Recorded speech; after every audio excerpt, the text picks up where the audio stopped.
Chance.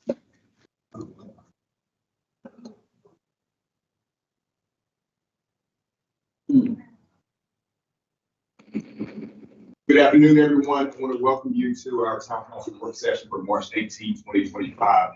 And we got quite a healthy agenda here, so I need to base your conversations. Let's say that. Councilwoman Killingsworth is going to be about 20 minutes late, so she'll join us as we move on to the meeting. Let's start it off with standing for the pledge.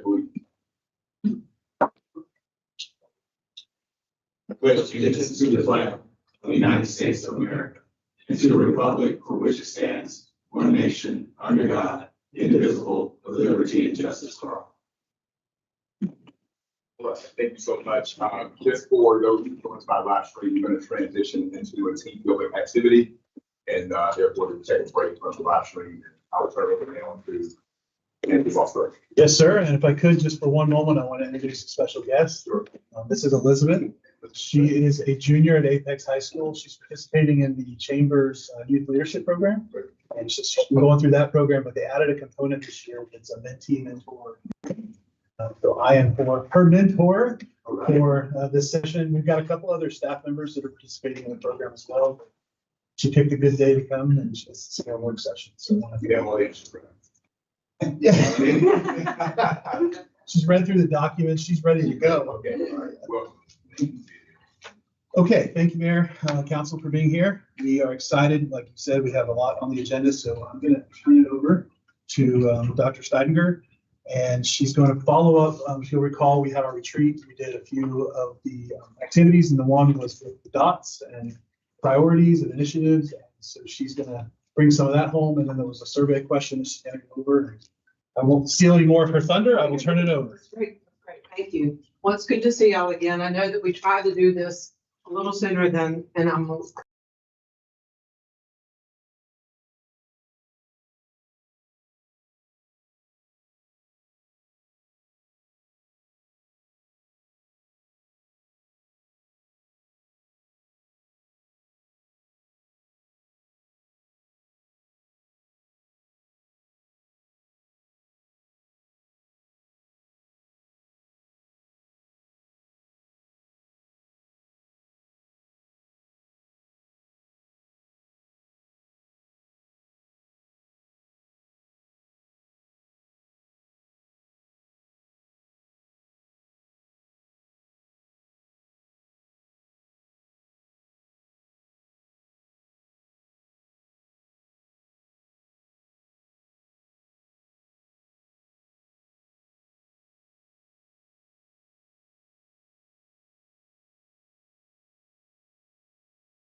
to kick us off. Lamont's going to kick us off. Lamont's going to kick us off. We also have a couple of guests too that I'm assuming we'll introduce in a little bit. Yes, we will. One on the screen, and Lamont will introduce him, and I'll take care of the second one when I get up. Gotcha. Thank you.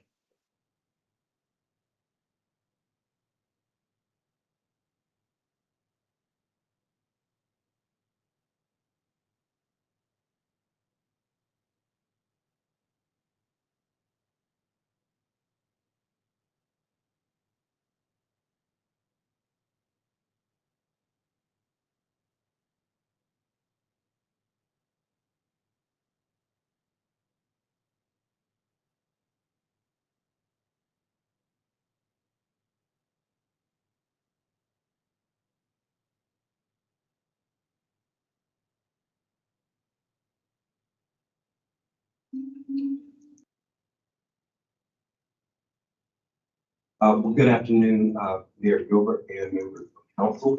I'm Lamont Taylor from Community Development and Neighborhood Commissions. And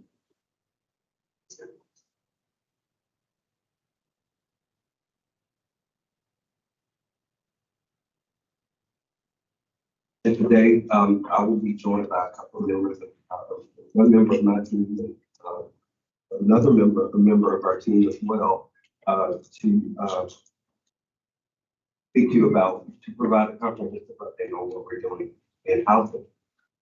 So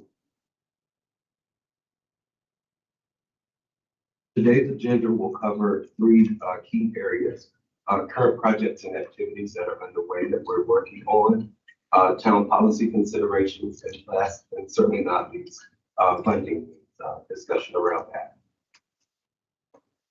So we will begin with a presentation on the Apex Affordable Housing Plan update. And I'd like to introduce Jeff Saucer from Community Scale, who is the lead project team member from Community Scale working on our update. All right, thank you, Lamont.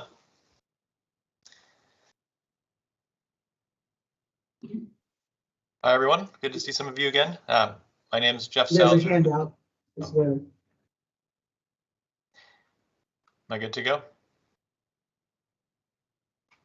Lamont, I can't see my screen. I can't see the slides on my screen, but I can probably pull them up separately if.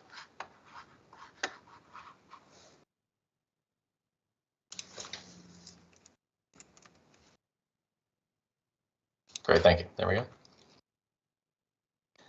Okay, my name is Jeff Saucer with Community Scale. We are the consultant working with the town of Apex on the housing plan update.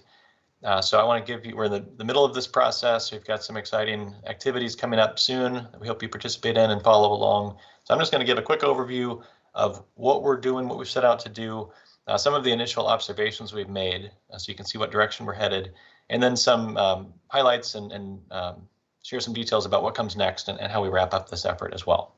Next slide. So this is an update of the 2021 Affordable Housing Plan. So we're building on that plan, of course. A lot of progress has been made towards implementing the recommendations from that plan. We want to keep up that momentum, but a lot has changed too. 2021 is longer ago than it seems longer ago than it is, and we want to introduce new strategies. You know, the housing landscape, affordability continues to change. There's new challenges out there, new opportunities, and the town has built some capacity, thinking about funding opportunities, new ways to make direct investment. So this plan is intended to help direct those activities and continue to convene a community conversation too around housing needs, priorities, goals in Apex. Next slide. So here are some key indicators from our quantitative analysis. We've done a pretty extensive analysis. We've also done a first round of focus group conversations, but we're not done yet with our engagement. We'll talk more about that in a minute. But just for starters, looking at the data, Apex, as we all know, has been growing very rapidly over the past few decades, and all signs suggest that will continue. We've coordinated some of these projections with the planning department as well. So we're thinking about both, you know, what can be accommodated within Apex today, thinking about possible land use changes, future annexation. You know, there's a real potential to continue growing rapidly.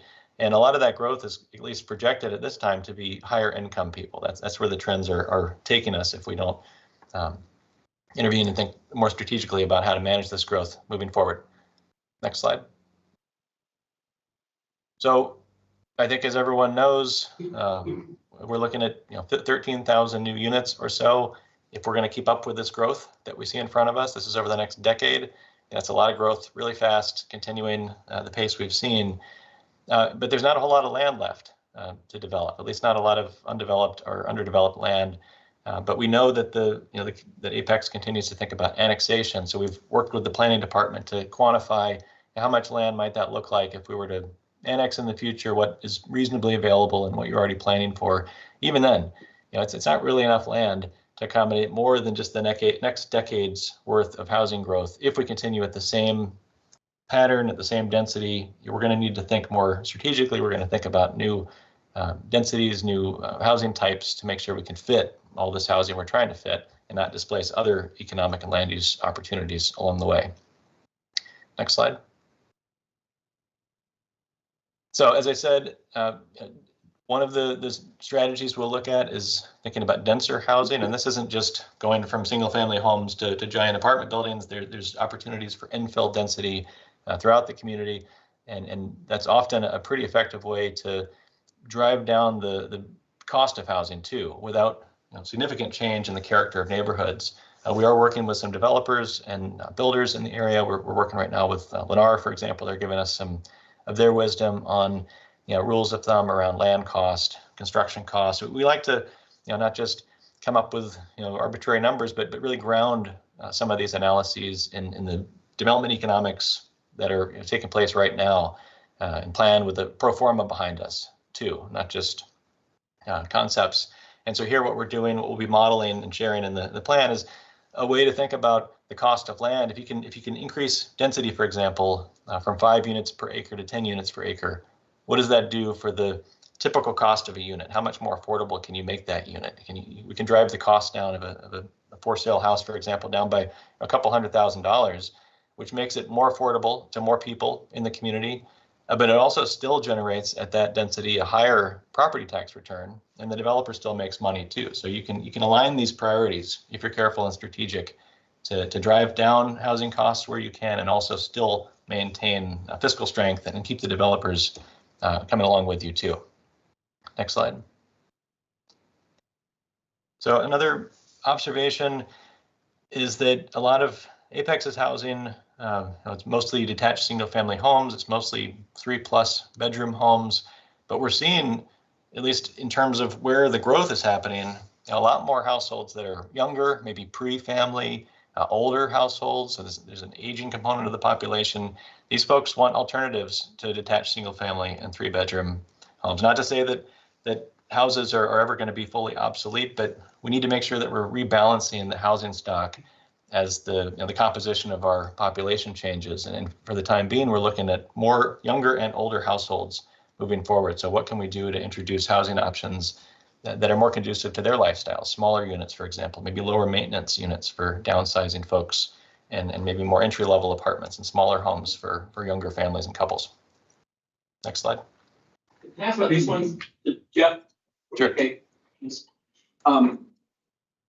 I've tracked over the last 20 years. I have a spreadsheet of the density that we've approved in Apex based on our rezonings. And the last 8 years, let's say 7 years, it's substantially higher than it was previously. And I know this chart reflects current housing stock, which is based on a 150-year history of Apex, not last 7 years. A lot of that hasn't been built yet. So is it a change in policy, or current policy that we need, or just a change in what we've done the last 50 years? Or whatever, longer time scale? I think that's a good question. Yeah, it'd be the longer time scale for sure. Most of the new development is denser, so the policies are accommodating this. I think we need to keep that going to some degree.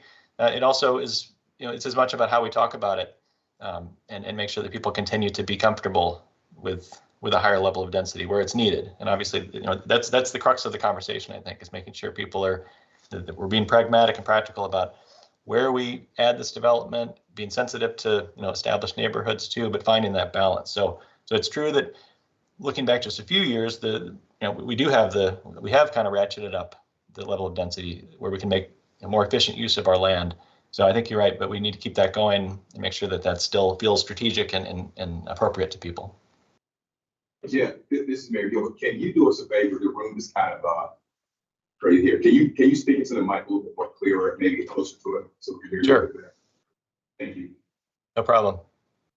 So kind of building on Councilmember Gannon's question then, right? So if you look at what's already approved, rezoning requests that have been approved, that's built, development not yet built, like how does that track against the 13,000 units that you're looking for, right? And the density that we're looking for here, because I agree that, we've seen a very seismic shift in the type of units that we're developing in Apex over the last decade in particular, right? Especially townhome style housing, you see apartments coming up right now, right? So with those policies already in place and those projects already being approved, are we really looking at changing policy or just keep doing what we're doing? Or do we even need to dial it back because we're overcorrecting, right? That's why I'd like to see a little bit more based on what we know today, what's still to be built, the old Korea development, for example, right? Like what are we looking at and what's the real problem that we're trying to address? I think that's a great point. What you're saying is there has been course correction, and we could look a little more carefully at the past few years and get a sense of where we're in the most recent iteration of development. Have we overcorrected? Are there still missing opportunities? I think that's something that's helpful feedback for us to really zero in on how we translate these observations into either new policies or reinforcement or refinement of recent policy changes. Thank you.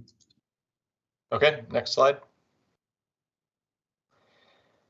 Another important indicator that we want to point to here is a gap that we see throughout the country over the past few years. The gap between what the median household income can afford and what the median home price costs. And like many parts of the country, there was a time where the typical household could afford the typical home in their community. And in Apex, that was the case for a while. But in recent years, it's changed in part because of interest rates making it more expensive to finance. But also the housing prices continue to go up. They really skyrocketed in the COVID era in particular. So at the moment, the median home in Apex costs about $125,000 more than the median income can afford. And that gap isn't necessarily shrinking in the near future. So just a recognition that there's a lot of people who live here now who cannot afford to purchase a new home on today's market. And that's a signal of potential displacement risk in some cases. Next slide. So cost burden is another way to measure, to quantify how many people are really having a hard time affording housing. Cost burden refers to someone who's paying 30% or more than 30% of their income on housing costs. And the pattern in Apex is somewhat typical, especially among lower income households. Most of those folks are cost burdened. They're not able to find an affordable option within Apex. They're still choosing to live here for lots of reasons, but they're strained by that housing cost. And these folks are going to be more vulnerable to displacement, whereas at the higher incomes, a much smaller portion of folks are cost burdened. So there are people able to find attainable housing, but those tend to be the higher income people, and we're at risk of losing the lower income folks who are having more trouble. Next slide. Can I ask a question? That's can we tie this back to AMI, because a lot of our policies are based on area median income. So what would be considered lower income, middle income, higher income in terms of percent of AMI?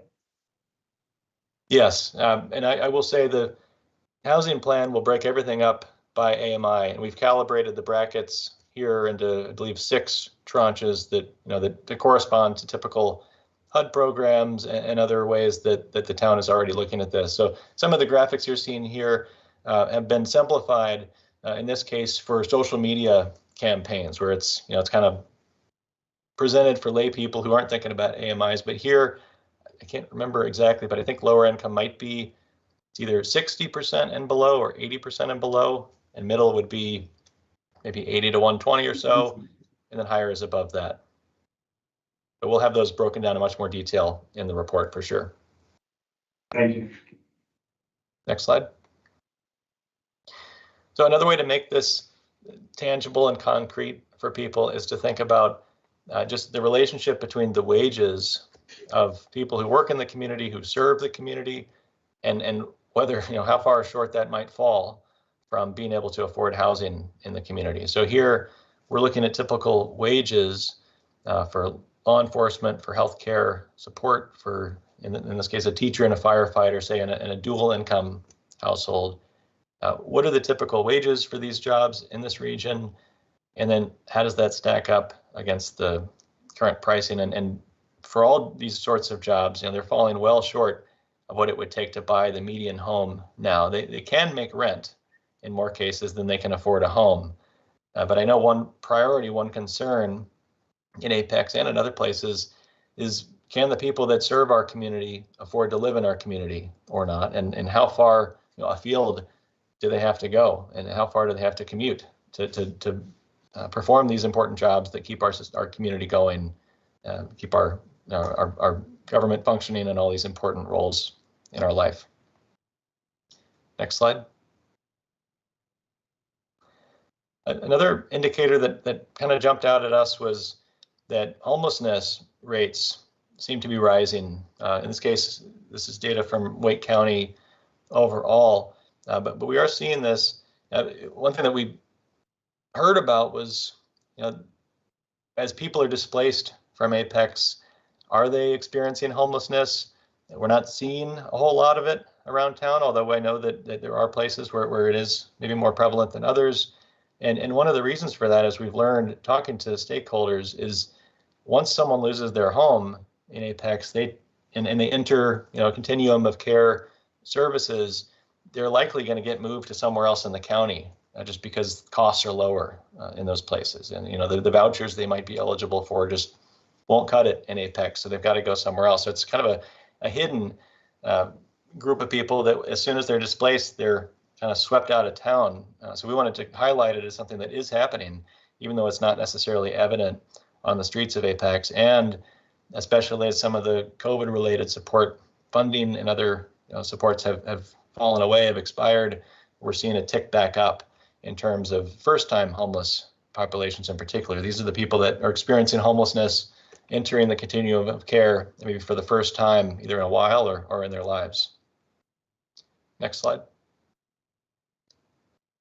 So it was one thing we've identified is really it feels like a tale of two apexes, as one stakeholder put it, and we wanted to highlight that too in our work. It's there's the apex of up to about the 90s or 80s, the first generations of residents, the community that was here for a long time before that, and then there's the newcomers because of all that really rapid redevelopment. We've seen a lot of new people come in, a lot of new wealth, a lot of new cultures and communities, and we wanted to here highlight where is that cultural heritage of Apex, from the many decades before, where is that still present, and where might it be at greatest risk of being displaced through ongoing increases in cost and redevelopment.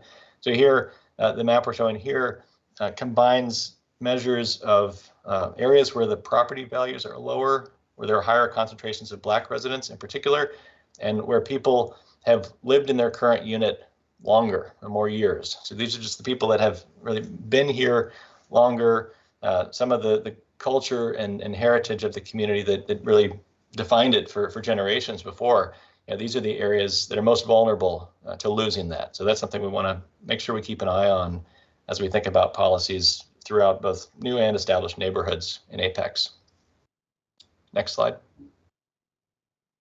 So we have an analysis of the barriers to affordable housing production. This is just a quick summary of the categories we're looking at. So is it regulatory and zoning, financing and cost pressure, the dynamics of the market and how developers are approaching it.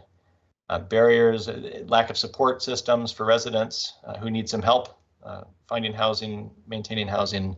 And then there's community and political friction or resistance or debate that also influences how housing is produced and planned in Apex. So we're analyzing all of those, and we'll have a summary of that in our report as well. Can you expand upon number one a little bit more? What are some examples specifically that people said? So we're getting into this portion right now, so I don't have the full analysis complete, but I know, for example, the incentive zoning policy, my understanding is it hasn't been, it's been utilized to some degree, but there might be some refinements needed. I think that there's some policy changes that are still, needing another iteration or two, needing some refinement, some feedback. Are we really getting what we want from the policies we're introducing, or are they not quite hitting the mark? We talked about just a few minutes ago how density has been higher recently than previous years. Is it satisfying our needs? Is it overshooting, undershooting? Maybe it's as much about calibrating the regulatory and zoning systems as it is identifying them as barriers. But we might also find at a finer grain analysis, when we're within neighborhoods, thinking about infill development, where it's maybe a bit more sensitive politically, are there opportunities to unlock a little bit more housing production at a smaller scale as well? Thank you. Next slide. So in a few weeks, our team will be in Apex for a series of stakeholder workshops. So this is a 2-day event. The first day is 2 sessions that will be identical to each other at the United Methodist Church. And these will be, they'll consist of some conversation. So this is a sign-up required event, but we are opening up the invitation to a lot of folks. And the goal is to have on one hand, a chance for people to get to know each other and engage with the process in general, but also talk about, we have an activity about just talking through how we translate our housing priorities into the built form. So it's kind of a hands-on game, playing with density, playing with the distribution of, the trade-offs between more density, more open space. What does it mean to have a new development next to an established neighborhood? Just get some of those concepts, some of those sticking points on the table and talk them through, just to help fine-tune how the community, how Apex approaches bigger projects in the future, especially now that the town has a site in hand, for potential development, taking a more hands-on approach to direct investment in affordable housing, just talking through some of the issues and opportunities surrounding that with people there in that meeting. And then on day 2, we're doing it's kind of a 2-part meeting.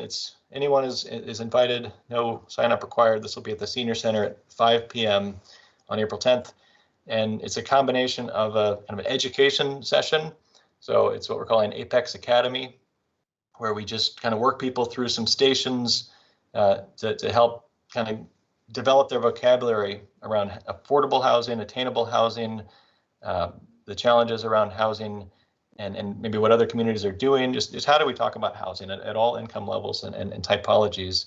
And then from there, they graduate, so to speak, to a series of activities that help us through voting exercises, help give us a sense of the type of housing that they think would be best for Apex, that maybe there's more need at different scales, different typologies, help us make decisions around trade-offs between the pros and cons of shifting policy in different ways and setting goals. So we'll have a number of goals people can vote on to help us set what are those top priorities and goals that should define this plan, and then prioritizing some initial strategies to give us some food for thought. The goal here is just to get a clear sense of where the community stands around housing issues and opportunities, what types of strategies and priorities would be most important to them, and should we highlight and really emphasize as we pull our plan together.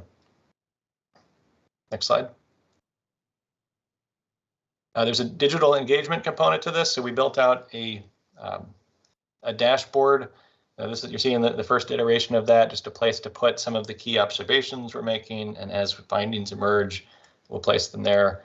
We'll have an opportunity, if you can't make the in-person workshops, to participate in the same exercises digitally too here, so that we're expanding the reach of this, so it isn't just people in the room.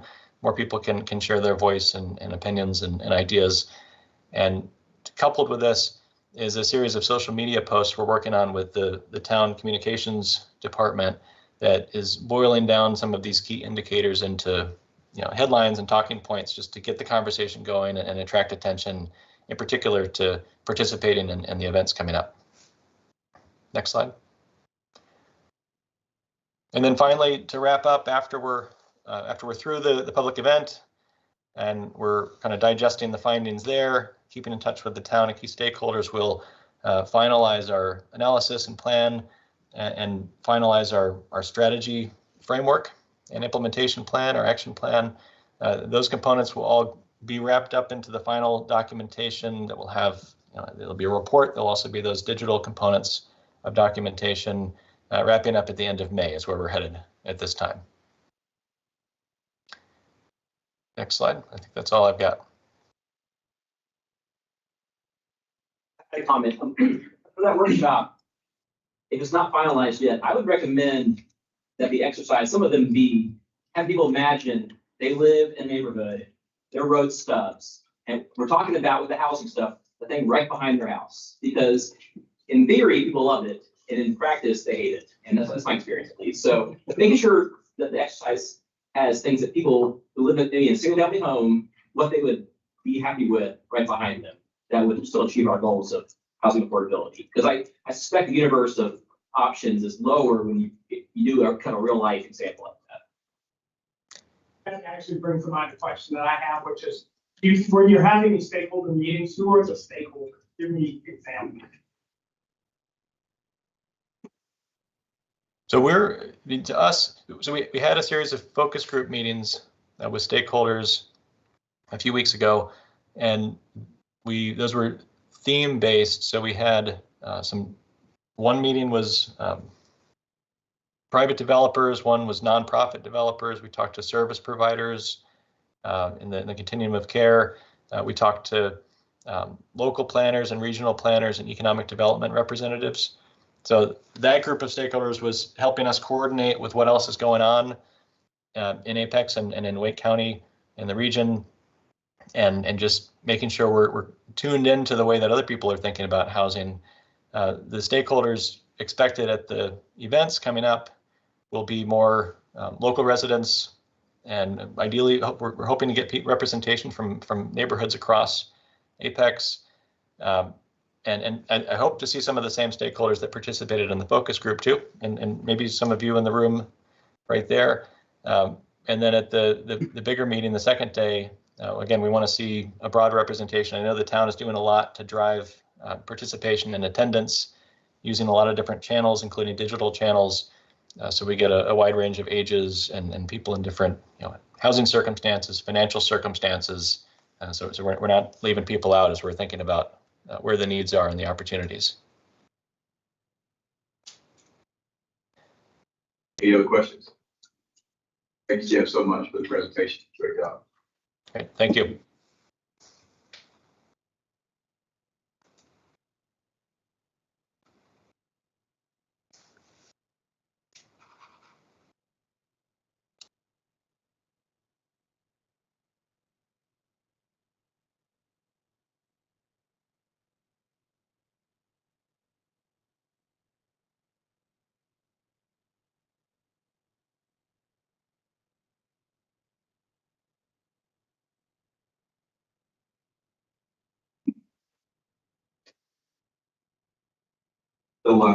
So, as Jeff mentioned, the work of the actual development of the plan and the recommendations should hopefully commit again or be done by May. And so we're thinking with this timeline, you may wonder why we picked up more information back to the for consumption and maybe consideration in June or July. So just wanted to give you an update there about when you'll see this again. And then just reiterating our stakeholder engagement. Speak up. Can everyone hear me? Good. there's no light, so I'm having to get up here. So let me go a little bit better. We hope, we hope to bring something back to you, in the form of, an update on the update, probably the update, in June or July. So the timeline here represents that. And then, once again, here are our, event schedule, some we had in February, and then what we've got coming in. So hopefully, we can get some of you to come and join us. We're gonna do, we just started, our Facebook, posting. If you've seen it, you may have seen it, on yesterday. And they're graphic cards that kind of very neatly and compactly and concisely talk about what we're trying to do here. And so we're going to be building a story around, Jeff mentioned, the cards that Facebook cards that we're working on. So you're going to start to see some of these messaging coming from Facebook and on our website. So stay tuned for that. Pleased to announce that we received a request to fund Abbey Spring. And you may recall that it was previously approved for about $1.2 million in town funds. And the project faced a $4 million funding gap and couldn't move forward as proposed. So Evergreen has restructured the project financing and submitted another 9% tax credit application for the 2025 award cycle. And has requested $1.47 million from the town, as well as $1.47 million from the county. And we will, the Board of County Commissioners will recommend, the staff will recommend funding to the Board of County Commissioners for approval.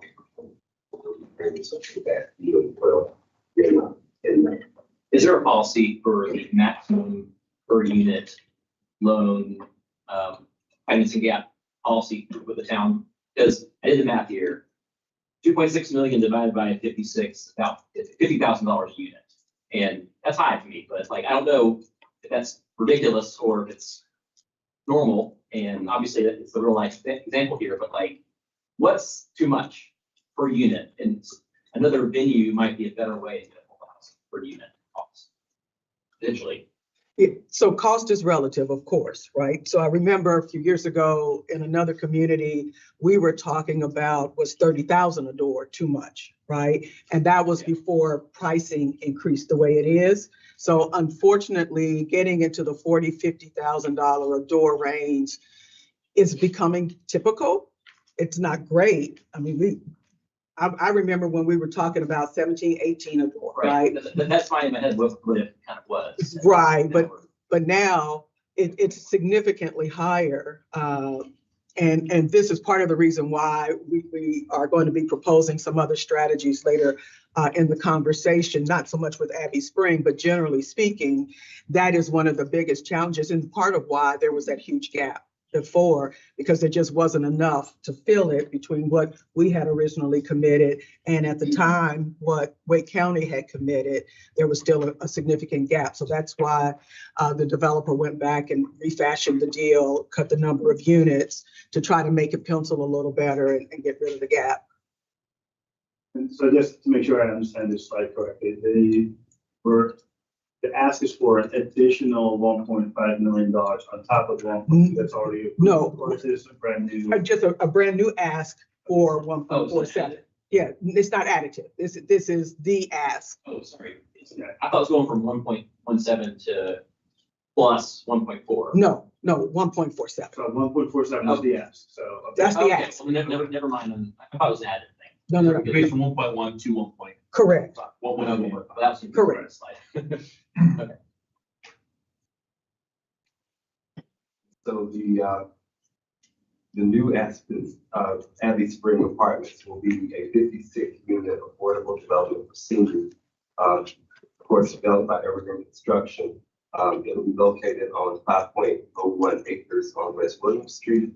And of course, as you know, the site is near several amenities, including shopping and grocery stores.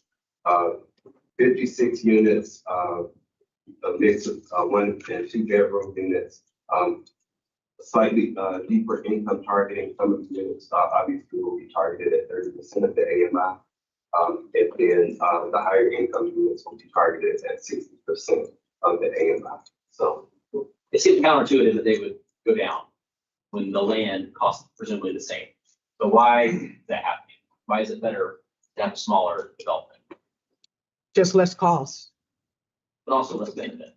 Pardon me? It's also less benefit though, too. Fewer units. Right. But the gap, just the increased cost in construction, it was just not enough money to handle the increased cost of construction. I think it's $175 a square foot for today in Raleigh.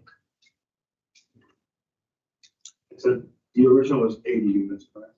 84 units. Remember the fights that we had about the layout of the building? Where it was?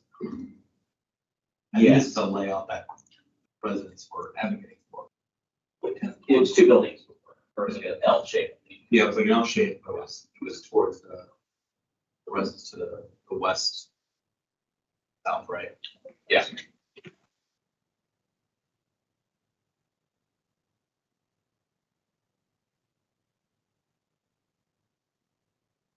So just reminding you of our program guideline changes back in June last year for the Apex Cares housing rehab program. We made the program a little more comprehensive, cover a range of repairs up to substantial rehab at $40,000. The other thing that you may recall is our program went from sort of a granted program to more of a loan / formal grant program. So we've been working over the last few months on creating loan documents as well as deed restrictions to ensure that the homeowner remains compliant during the affordability period. The program is currently being administered by Preserving Home, which just had a name change from Rebuilding Together to Triangle. And of course, the program again provides up to $40,000 for home repairs. Program implementation, as I mentioned, is currently underway. And right now, we've got 2 homes that are waiting to be in our first tranche for our building. Can I ask one more question, man? Yes. About Abbey Springs? About the 9% tax rate they're applying for. I'm assuming this new plan I have is contingent on receiving the 9% tax credit. It is. Realistically, do you think it'll be competitive, like the proposal? Because I'm not sure if we've ever actually, I guess my understanding is that it's really competitive to get that. We have, out of your confidence it's gonna happen? I think so, Do you think so? because it's 100% affordable, because of the location, it's Forestville, public transit services. And so we do believe that it's going to be pretty competitive. I mean, it was competitive before. It didn't get it before, right? Yeah, they ended up, Okay. yeah. And so we think that it'll be competitive again. And we also believe Wake County thinks the same way because they intend to recommend the same amount of funding to the Board of County Commissioners. So I think there's a fairly high comfort level in its competitiveness and that they should probably get awarded again. Again, 100% affordable and seniors and the location, it scores very well. And the qualified allocations plan for 2025 is more favorable, I think, for those second time around projects that did not get funded this last But it got funded. time. Well, Years ago. wasn't able to come to the table with the gap. I guess I don't understand what happened there, because we came forward with a good amount of money, the county did well, they applied for 9%, they got the 9%, and then I don't recall what happened in that year. The cost went up, but why didn't they come back to us sooner and try to get that gap? Or is the gap so large that it wasn't feasible? It was just so large that was the issue. They had a $4 million gap and we knew we couldn't fill it all. And the county didn't have much of an appetite to go above where they had been. And so he had to go back and rework the project. Wake County was overextended on the projects that were considered a priority in the Raleigh areas. But I think we had said that we couldn't come to the table with entire 3 million. So we went back to Wake County and they helped. I mean, we had several meetings with them to discuss, well, what can they do? And they just ran out of time because there was a place in service date for December 31st of next year or this year. And they would have missed it. And so that's why they had to resubmit. Hey, can I ask another question? So I wasn't there for the original plan, so it may be obvious to some. So I right now see a 3-story building proposed, looks to be but 28 units per story. No, sorry, do my math wrong. Back to Councilmember Gann's question though, like adding a story to this building, right? Is that possible? Is that prohibited because of cost, or is it prohibited because of zoning regulations that we have? I believe it's probably, certainly the cost, regardless, it's just the cost of construction. So the cost of additional units is the biggest point. Which doesn't seem to make sense because the land is the same price, and infrastructure wise, there's not a whole lot of extra to be done. So if you're having extra units to sell, unless you're selling them at a loss, right? I don't understand how the construction cost can be prohibitive. So one of the issues too is, and this is also what has helped you to be more competitive this round, is that they targeted more deeper affordability for folks at 30% AMI.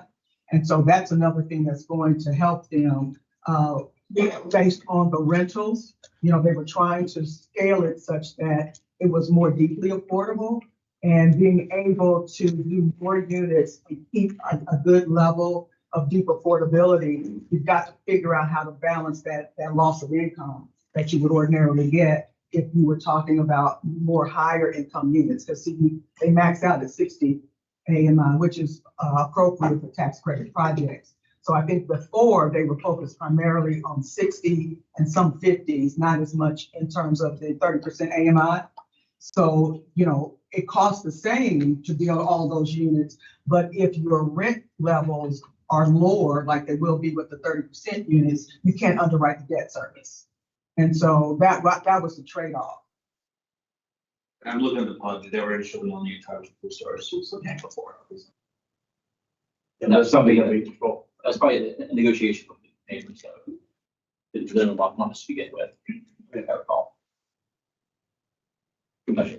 I think at one time, we had talked about asking them if they could go to the Housing Finance Agency to see if they could go higher on the rents for a certain percentage, but I don't think that happened. And that opportunity.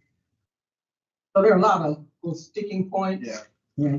I just want to make sure that we're not the ones getting in the way, getting moving more units. No, we're not. We're not. It was just the math wouldn't work the first time around. Because we talked for a long time, probably, gosh, up until about 5 or 6 months ago, trying to figure out if it could go as originally conceived, and finally realized that between us and the county, we just couldn't close the gap. And so we had to reconfigure the project. And the county, as well as us, would have preferred that there be more units, but the math just wouldn't work. Thank you. Looking at our, we got quite a few. Yeah. Basic transition. Okay, so I'm going to talk a little bit about the Hughes Street site, and hope this is working. Of course, we're all familiar with our recent purchase on South Hughes Street, right next to the Stone Glen development. And I don't know, maybe the battery's dying on this. So to kind of let you know where we are currently, we are working on a rezoning and site plan pre-application for the technical review committee. This way we can go in and understand what the what the utilities are, what the needs are for the site, really do a good internal assessment of the site so that we can understand when it's time to develop, what are some of the things that we're going to have to account for in the development process. We're also going to request a phase 2 environmental assessment. This is common in housing developments, especially if there's ever a time down the road when we might be able to access federal funds. A phase 2 is required. We're also evaluating whether this could be an opportunity to look at maybe doing a CIP for infrastructure and so forth. The thought is, you know, we're used to doing CIP and infrastructure projects for economic development, where we get the land ready and then we just look for developers. Why not be able to look at that for housing? Do as much as we can to get the site ready, and then it makes it easier and faster to get developers to come in and actually do the development. So that's one of the things that we're evaluating, whether this could make sense as a possible CIP at the appropriate time. We're also, after going through the TRC process, then we'll be issuing a request for qualifications to look for a firm to help us create a site plan and analyze the highest and best use of the site. Of course, when DFI did their presentation with us almost a year ago, they gave a couple of examples of how that site could be developed. If you'll recall, however, that site was based on about 7 acres. I think initially we were thinking that 5 acres were going to be used by someone else, and we were going to maybe get to 7 acres. But now that we have the entire site, what could that potentially look like today? So we'll be looking for a firm to help us think through what would be some of the highest and best uses. In addition, and I'm going to ask Andre Anthony, who is the CEO of Dorcas Ministries, to come forward. We're also talking about some potential public-private partnership opportunities. And so Mr. Anthony is going to visit with us about what one potential partnership opportunity could look like if we wanted to work with Dorcas. So I introduce you, Andre Anthony. Yes, Mr. Anthony, that's a, thank you. Alan, I know you're particular about this. What do you want me to say? I'm good? Okay. Yeah, I can do the slides if you want to say it. You got it? Okay. So thank you all for the opportunity to speak in front of you again. First and foremost, my colleague, my partner, Dr. Toya Hodges, who's the Executive Director of Western Wake Crisis Ministry, could not be here. She's actually still at SAS, I believe, kind of speaking out of conference out there. But again, thank you for the opportunity to be here. So what I wanted to take some time to do today is just talk about what could be, right? Talk about the opportunities and for partnerships, for collaboration as we move forward. So a little bit of context that did not get into the slides. So we did that presentation in front of y'all. I couldn't tell you when, not too long ago, on the coming together of our two organizations, Dorcas and Western Wake Crisis Ministry. And a lot of the impetus behind that was, so Dorcas has been around since 1968, and over time, we have what we believe is still an evolving model, but a model that we have seen success with. And we are strong believers, as I'm sure a lot of people in here are as well. We are strong believers in the concept of sharing your blessings. And the goal over the last couple of years has been, how do you take a successful model and move it into communities that could receive the same amount of help? And when you go to do that, the best way forward is always to do it in partnership. And that's how we landed with the work that we're doing now with Western Wake Crisis Ministry. As a result, part of that model is long-term sustainability comes from diversified revenue, not being heavily dependent on one line of revenue to sustain your organization. So for Dorcas, what that has meant was the combination of strong philanthropy and strong revenue generating from a thrift store, right? A thrift store of all things, I know. Yo, before I moved to North Carolina, I knew nothing about thrift stores. The words that are about to come out of my mouth about a thrift store being a gathering place and being part of a mission and being part of the way we care for our neighbors and all of that, those words would not have come out of my mouth 5 years ago. So, but as part of that model, or as part of this partnership and as part of operationalizing this merger, the goal is to get a second plaza. And if you've never been to the Dorcas Plaza, please feel free to hit me up. We'll get you a tour so you can see it for yourself. But to replicate that model of having a thrift store that generates revenue, but a thrift store that is also, like I said, a gathering place, and part of the mission, part of the way we care for our neighbors, that complements community services, that complements a strong social services, holistic approach to how we take care of people. And how do we get that? Again, you have financial assistance, you have food assistance. We're attacking and making sure that we are doing everything we can to help people not only have their basic needs met, but get to a place where they're thriving and never need organizations like us again. So the goal was, okay, well, now our service area now includes Apex, Holly Springs, Pequay, Friendship, New Hill, Willow Springs, in addition to Cary and Morrisville. Where would be the best place to bring that model together? Again, you say to yourself, we're going to do this. We ought to do this in partnership with somebody. Insert my dear friend Marla Newman. And as the conversation started about the potential of you all acquiring, and I'm going to say of us acquiring this 12-acre site, that led to other conversations. And that's how we landed here today at a concept that, so I want to make sure that I am not stealing any copyright information. Purpose-Built Community is a model.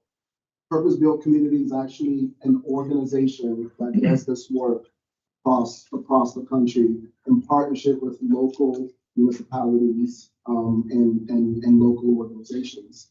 So what I'm talking about here is conceptually what is a purpose-built community, which is what we landed on as the opportunity to partner and collaborate in the development of this 12-acre site. So purpose-built communities, as you can see, I don't want to be the guy who reads slides to you. Purpose-built communities, they are all about fostering holistic community development. They bring together mixed income housing, education, health and wellness opportunities, employment, retail, and all within walkable neighborhoods. And you can see the list there of what they aim to prioritize, which is social equity, economic mobility, and continuing to improve the quality of life for all people in a community. So there are plenty of examples, and when Warren Buffett and a few others invested in an organization like Purpose-Built Community, it was to replicate something that they had seen work very, very well in East Lake, just outside of Atlanta, And yeah, so I wanted to share with you all this afternoon an example of that here at home, and that is the Southeast Raleigh Promise Project. Most of you know about it. If you haven't seen it, please go tour it. It's mind-blowing. Insert mind-blowing emojis here. And it's a collaboration between the YMCA, DHIC, who you know as one of our resident affordable housing developers, Wake County Public Schools, and a number of different local nonprofits. It brings together mixed income housing, again, being very intentional about rental and homeownership opportunities in that model.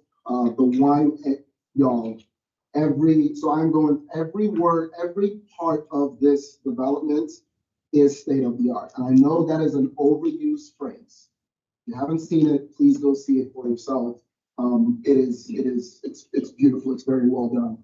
But a state of the art YMCA, Wake County Schools built an elementary school on site as well. And then they've integrated those support services addressing health, wellness, and economic stability. Picture a family, let's say single mom, single dad who works weird shifts. Picture a young person having the ability to go to the Y, get breakfast, go to school, have somebody from the Y walk you to school. Well, it's connected, but not get the point. There's a handoff there. There's a caring individual that's there to hand you off. And then after school, you're able to go back to the Y, get your snack, get some playtime, get help with your homework, whatever the case may be. And that child is isolated from the reality of whatever is going on at home. And then address for the whole family the different things that a family needs, and being able to have all of that in one place. That's what we're talking about here.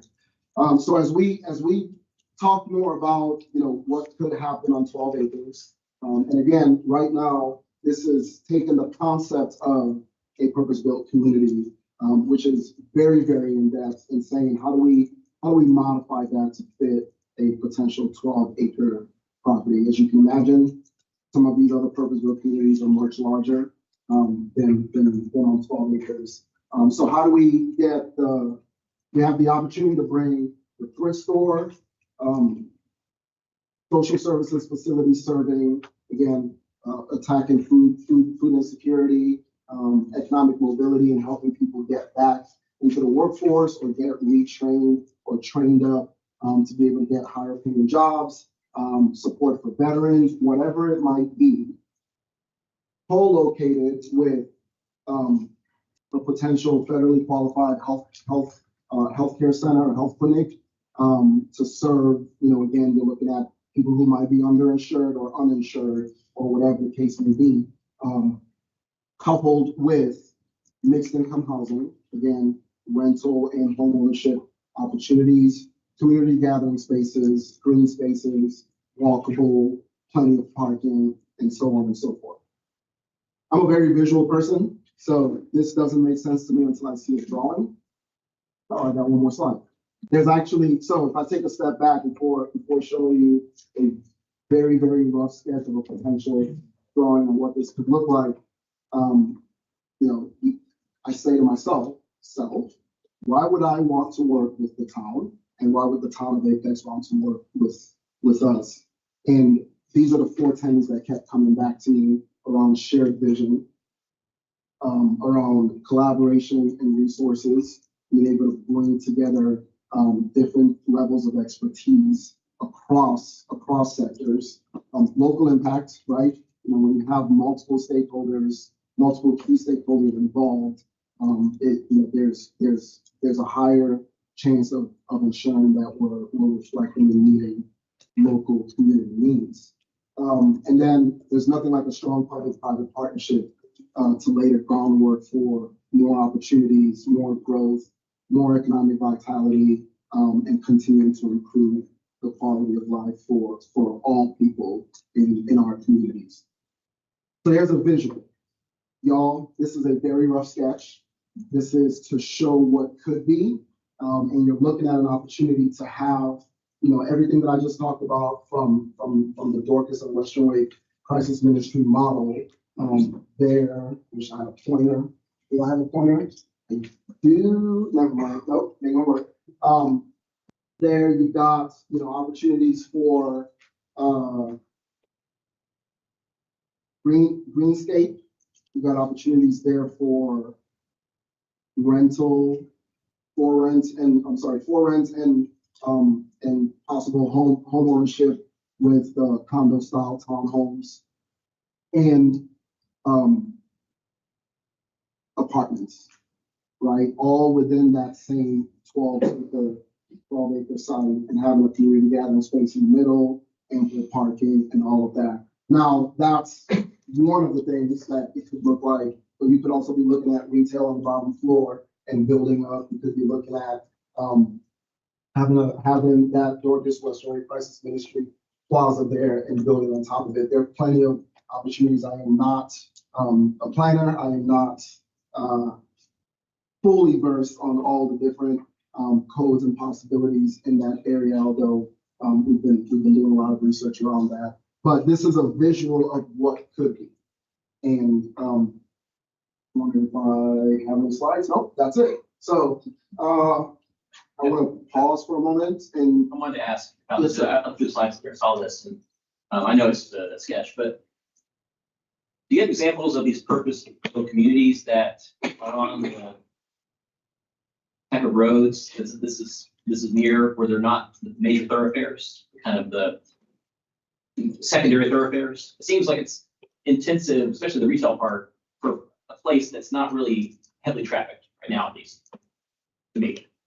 and I don't want to speak out of turn here because I don't know all the different purpose-built communities, but I have seen them in multiple different kinds of neighborhoods. Okay. Right? And again, scale is relative, right? So we're talking about 12 acres here.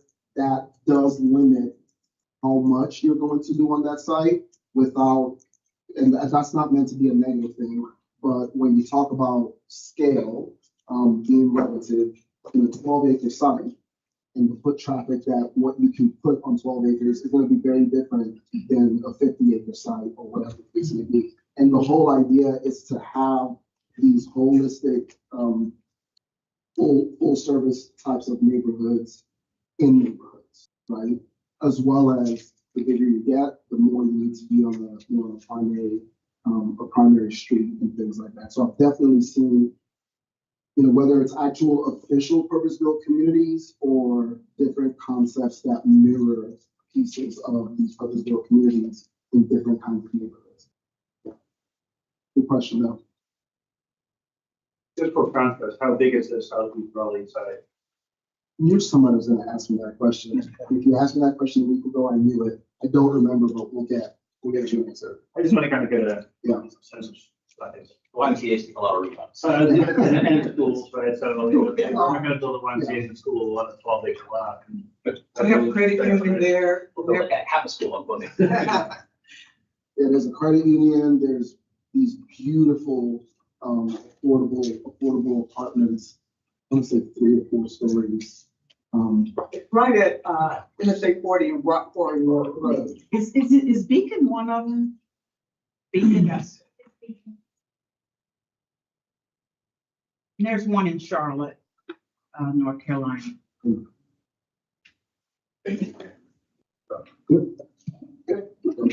Is my money down? All right, so for us and the site, our next steps are further conversing about the possibility of a partnership. As Andre mentioned, that was just an idea. Of course, I will say it again and again, our primary interest first and foremost is housing. And so I've said, even if this was a possibility, that we could work on something together, housing had to be upstairs. So we know that housing will be our primary concern, but there is this opportunity to have a great partnership that could support those residents in both whatever we develop as well as next door and the broader community. Certainly, as we explore the opportunity for a partnership, like I mentioned, we're going to issue a request for qualifications for somebody to help us walk through what the site could look like. What you saw a moment ago was just an idea that Dorcas had, but now we can really unpack what makes the best sense for this particular site and meets all of our primary needs. So we'll be issuing that RFQ hopefully sometime next month after we go through the technical review committee process and understand any potential constraints on the land, also working with our phase 2 environmental so that we understand completely what all we need to do in order to actually develop housing and develop it sooner and as much as possible. So quick timeline, March, we're working on our application, our Q in April, evaluate our proposals and hopefully select a firm in May, and then get that work underway so that by the close of the year, hopefully we'll have a good idea of what's going to make the most sense. And then we can come back to you all to see what your pleasure is regarding development of the site. In this process, I'm hopeful that there can be a discussion about the nearby parcels too. If there are any opportunities to, like the one, I'm not sure, but UNC Hospital is using up their entire land and anything available there. I know there's a lot of grass right now, so Mhm. across the street from this. Right. It'd be awesome to know, like, is it possible to have this vision, not just include this 12 acres, but kind of think about that entire intersection, please. And I know part of it is like in homes, it's not gonna change probably, but that's not all of what it is. Right. Well, and actually, we had that conversation with Andre about the UNC property across the street. Okay. And would it make sense to look at another partnership with them to do the health center over there rather than on this site? Okay, you can think about it. Okay. Right, yeah, so how do we leverage what's already in the community?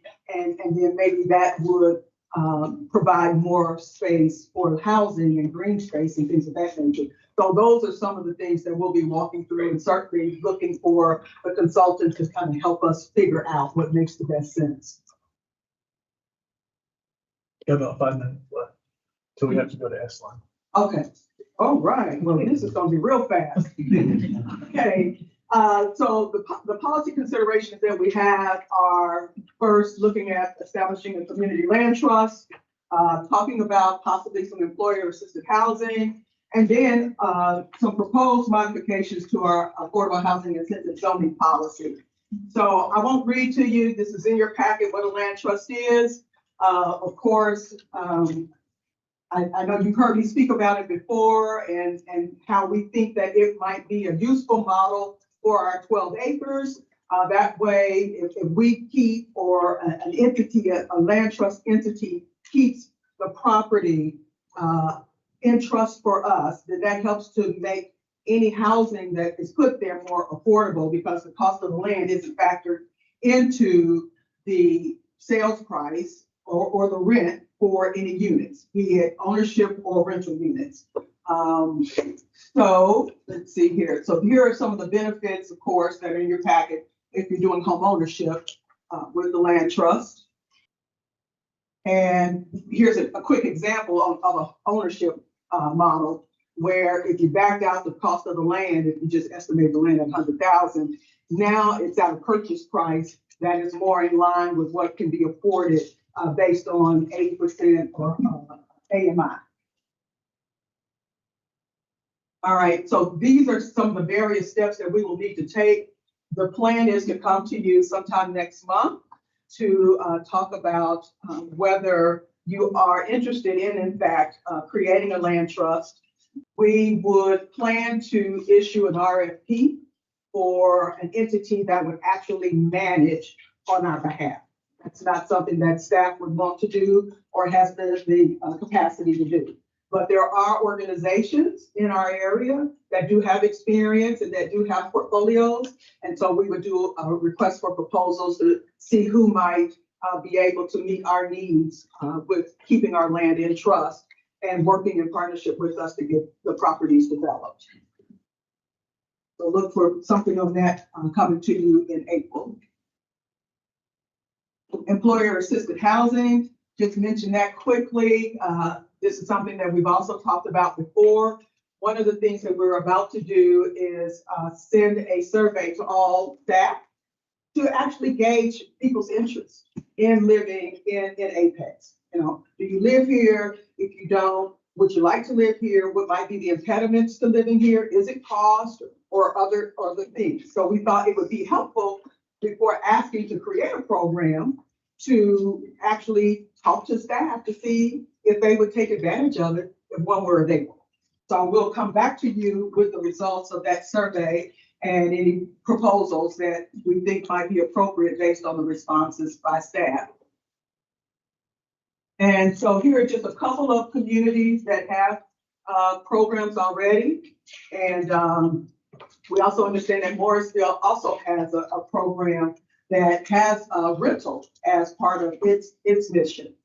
So we are not the first to do this, but this is certainly a bandwagon we'd like to get on.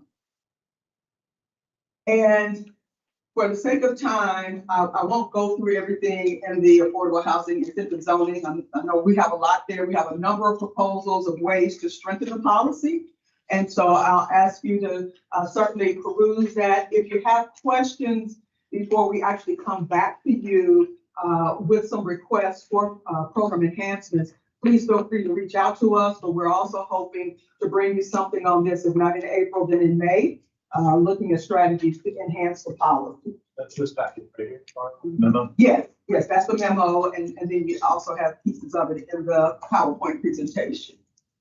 That we just talked about very little uptake for the current policy, so we figured we needed to come up with a different strategy so that we can get more takers and we can get more units. And also looking at adjusting the AMIs and all of that to really start to hit the folks who need it most. So I was kind of confused about some of this because it sounds like we're having a lot of takers, and yet some of the things you're recommending are making it more strict.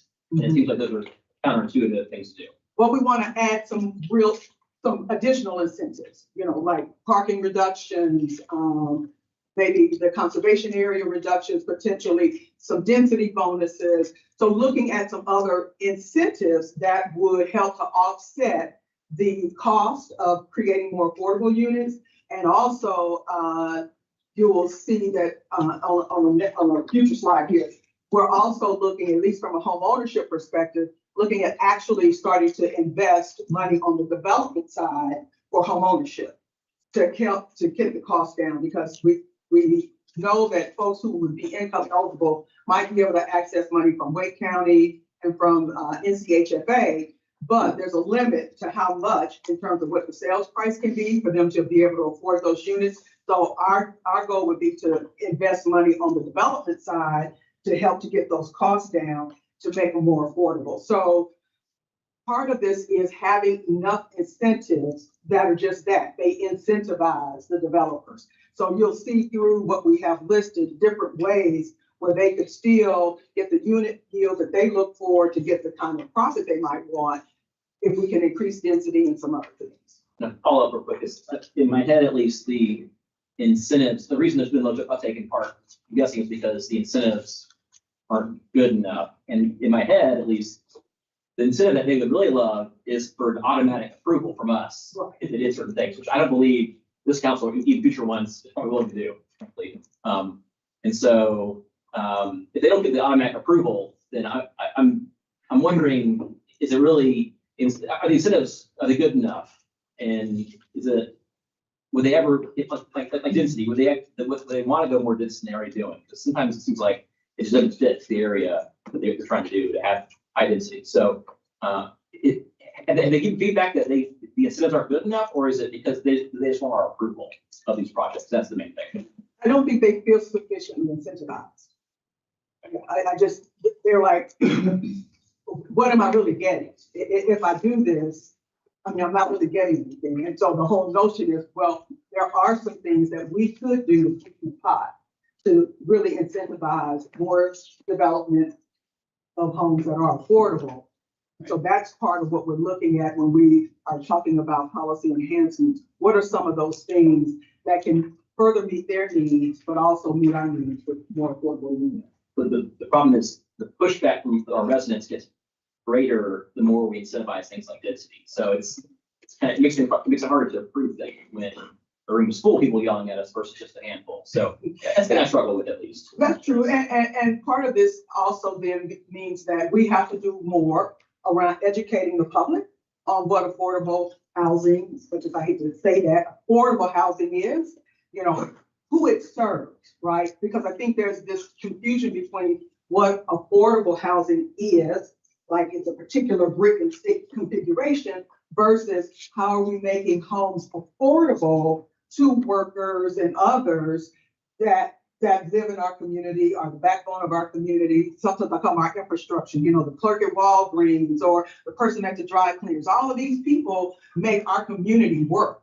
right? And so when we talk about it in terms of who we're trying to help have an affordable place to live, rather than is this a certain brick and stick model, I think that's how we start to change conversation and maybe start to change some minds and hearts. So that's the goal, that's the prayer. It's a long-term goal, I think. Because obviously people are looking out for themselves for the most part of their life. Yeah. Amen. All right, so we're wrapping up. We'll have to talk about the money later. Yeah, When is this coming back? hopefully April, right, Lamont? Are we ready to go? Will we be ready next month? So Maybe I, the council. I'm not gonna be ready. You're not gonna be ready I'm next not month? gonna be ready because this first presentation that we got, it's gonna lead us to a lot of information that needs to inform the policy. Okay, Okay. so just to draw some parallels. In presentation number one, we're talking about higher density, and it clearly shows an illustration leading to higher profits for developers, right? So why are we building an incentive plan to incentivize developers even more than profits that are already willing to accept building small or, single family units, right? So there's several inconsistencies between what I think is gonna come out of this analysis versus what I see proposed in the policy right now. I'll give you another one. What is affordable, right? Like, some clear examples of what people make, right? The updated policy does not get anywhere near these levels of income. So we're still not serving the community that we're trying to serve with some of these policies, right? And so I think that the work on the housing plan recommendations needs to inform policy. Okay. And not setting a policy without having that information. Okay, nonprofit developers. Pardon me? Nonprofit developers. We've had them at one of the stakeholder meetings last month, and they'll be invited to come again to the public sessions next month. So we have had them at the table, both for-profit and nonprofit developers participated in last month's session. So real quick to build on that point, just because I think it's important for us as we move forward.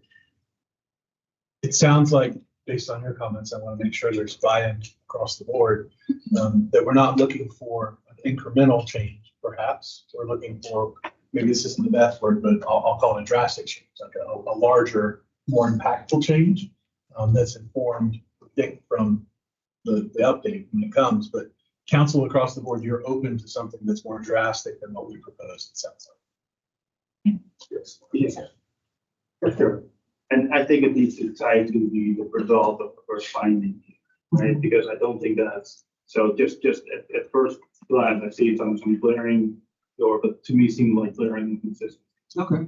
And so I want to make sure that we allow ourselves enough time to work through that and not rush to update a policy before we have the information. Fair enough.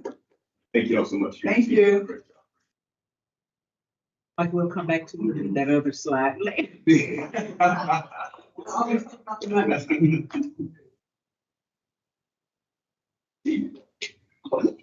Can I quote you on that? Thank you all. Yeah, you ready? Okay. All right,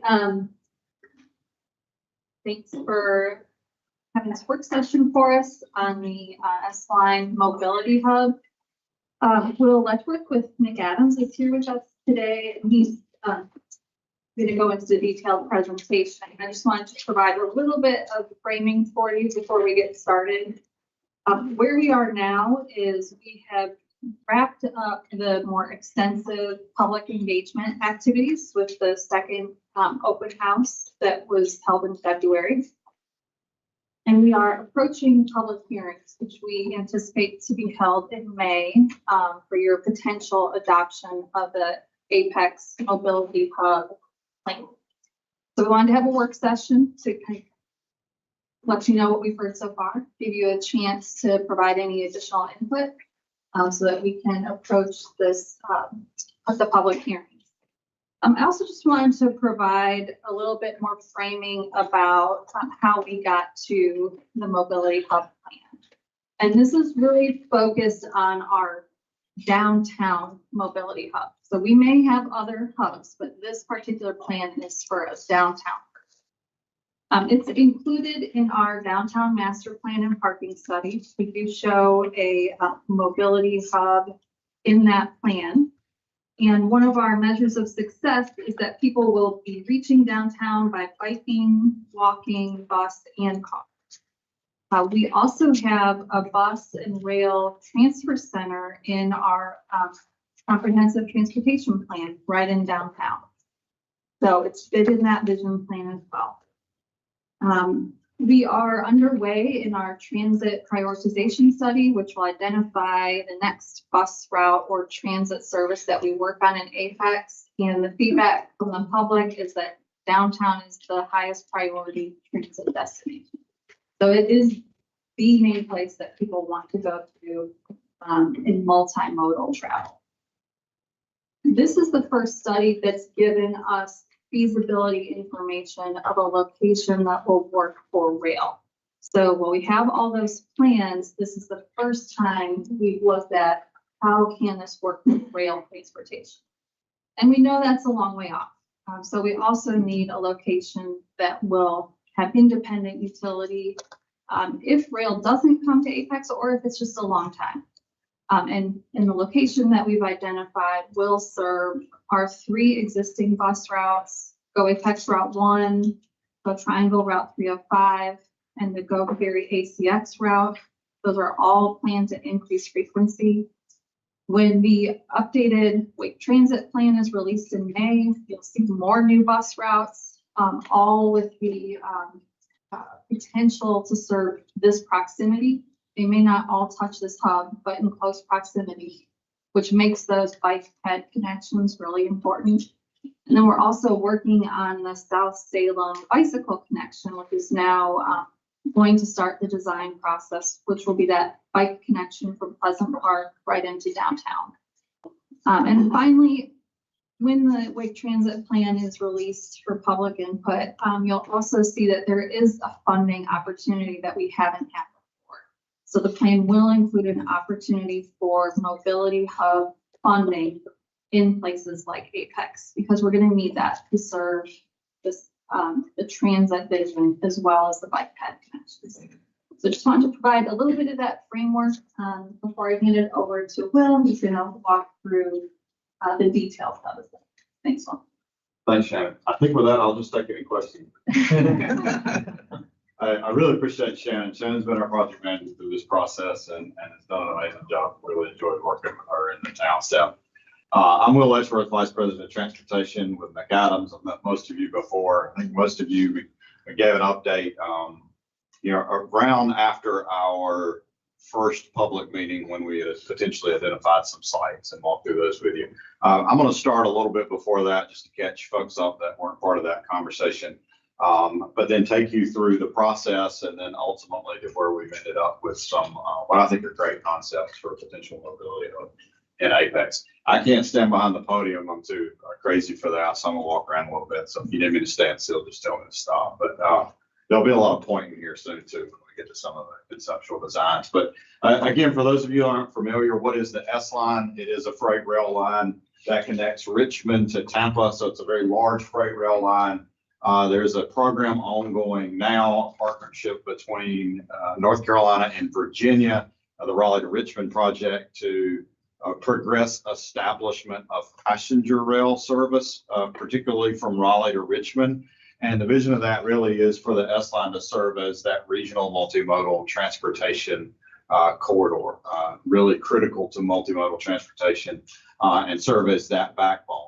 And that's an important statement because you might realize that Apex is not between Raleigh and Richmond.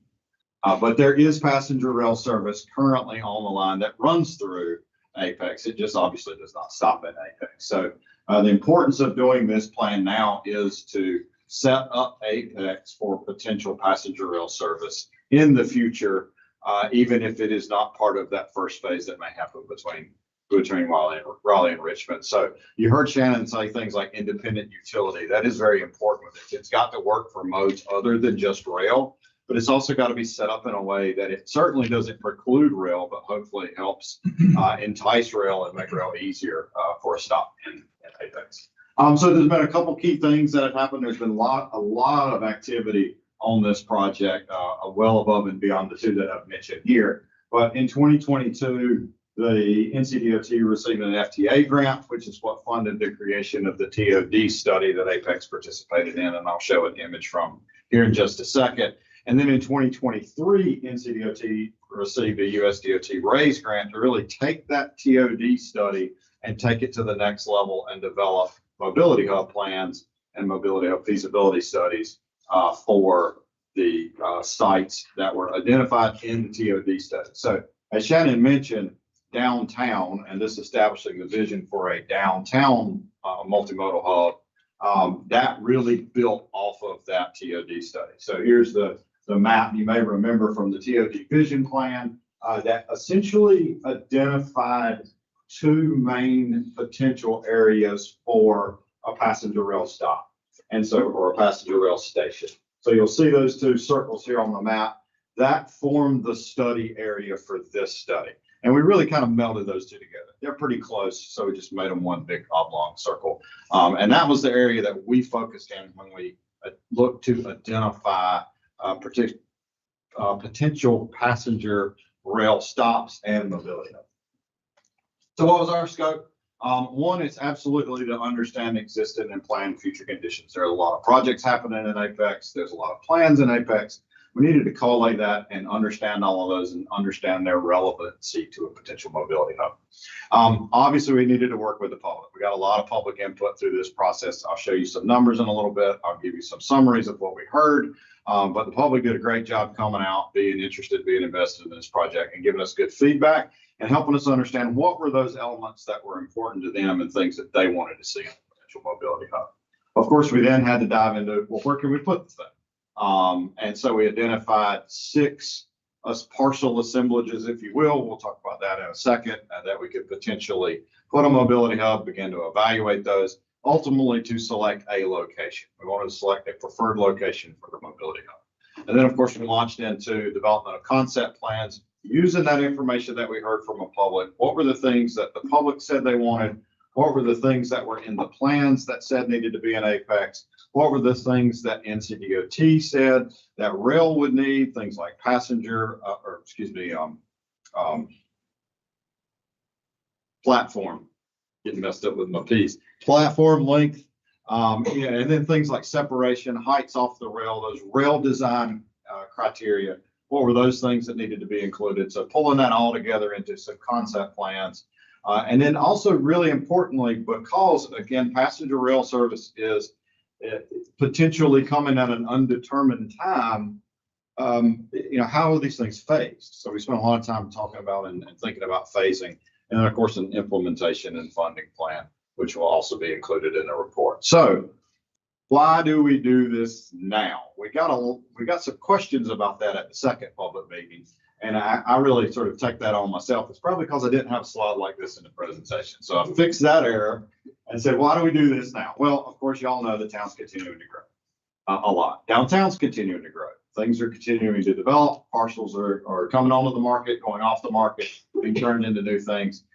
So you're at this point where growth is happening. Downtown is expanding, and we need to try to look for a spot that might need to be preserved, bought, whatever you want to do with it, to think about a mobility hub.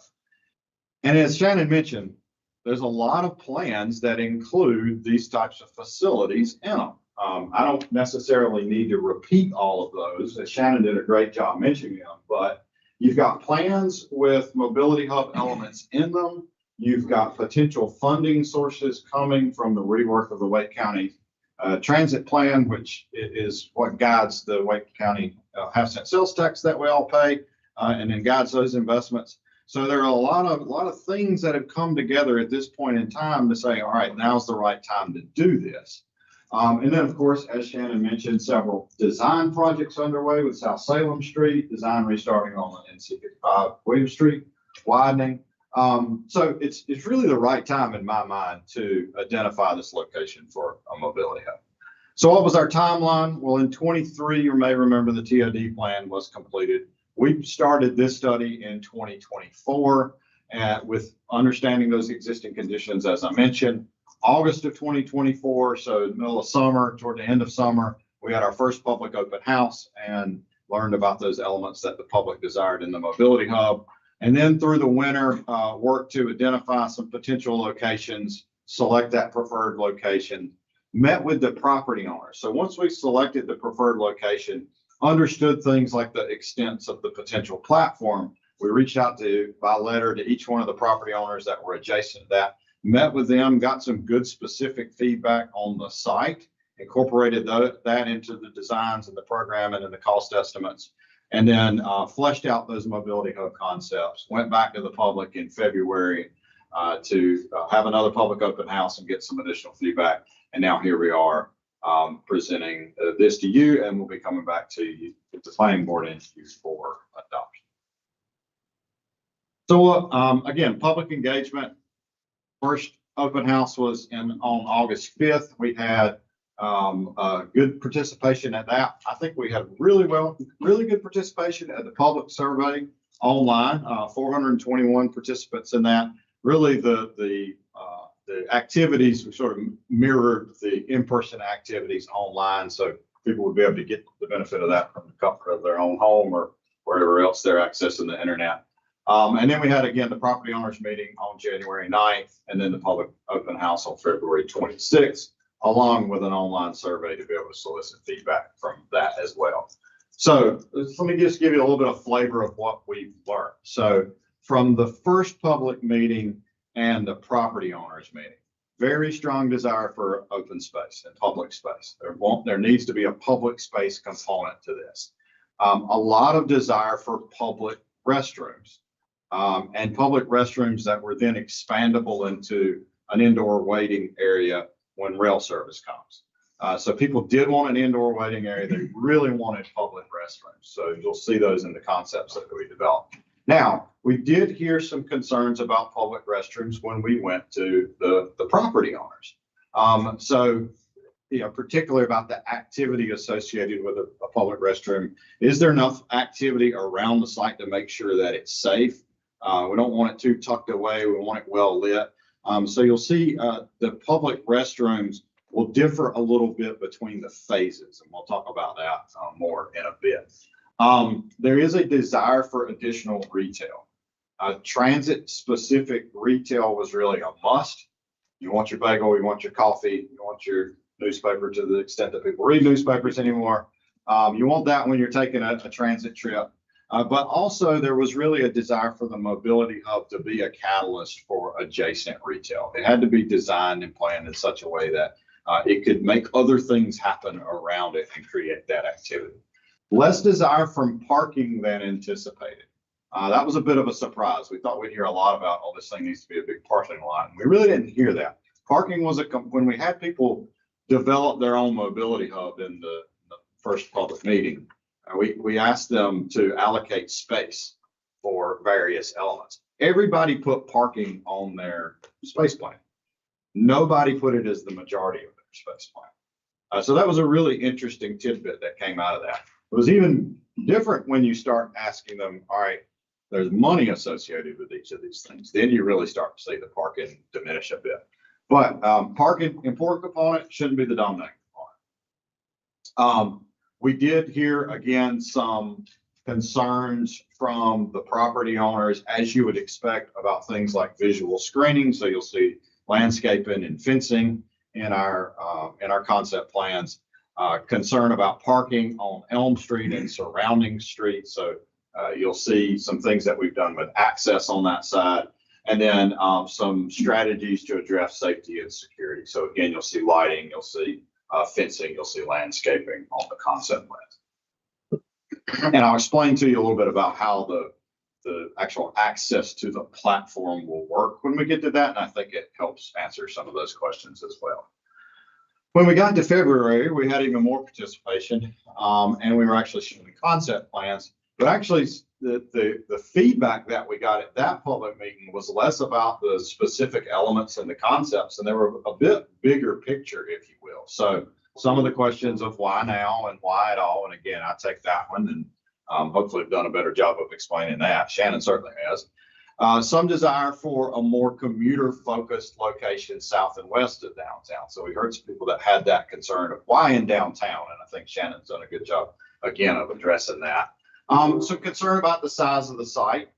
Some thought it was too big, some thought it was too small, so not sure where that leaves us. But we did check with NCDOT, and we have been partnering with the department and the other consulting firms that are doing mobility hubs for the other, doing mobility hub plans for the other mobility hubs along the S line.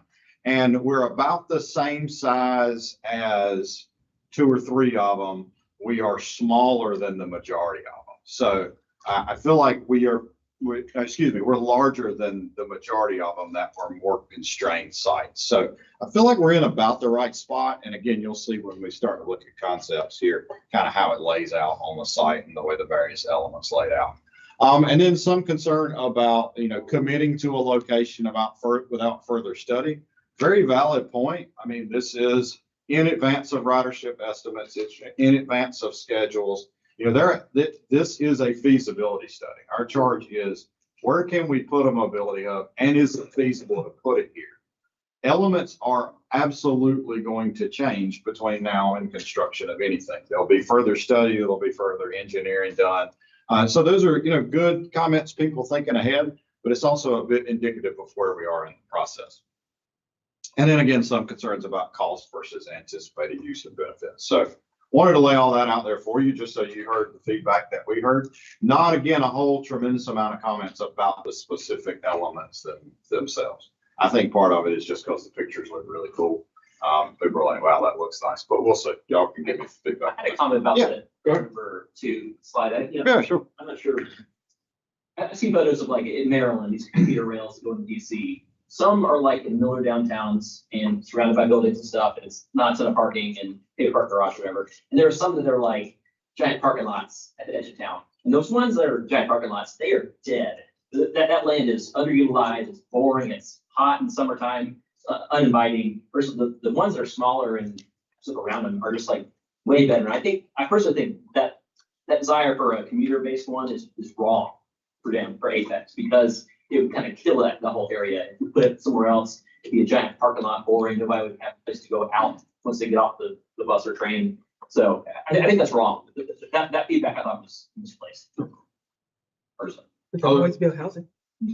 Was that? We can always build housing there, make it transit-oriented development.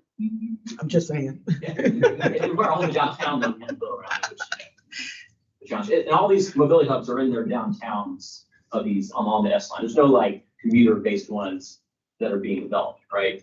They're all like kind of ours. Yeah, I believe that's the case. They're all pretty much it. Now, some of the downtowns are significantly less developed and smaller than Apex is. And some of them, I believe Norlina really gets into more of the commuter, because you're sort of at the top of the North Carolina line, if you will, and tends to draw more of a commuter, more of a rural type site. But most of them are. It's got the people live there too, right? Versus. Right, exactly. Very good calculation.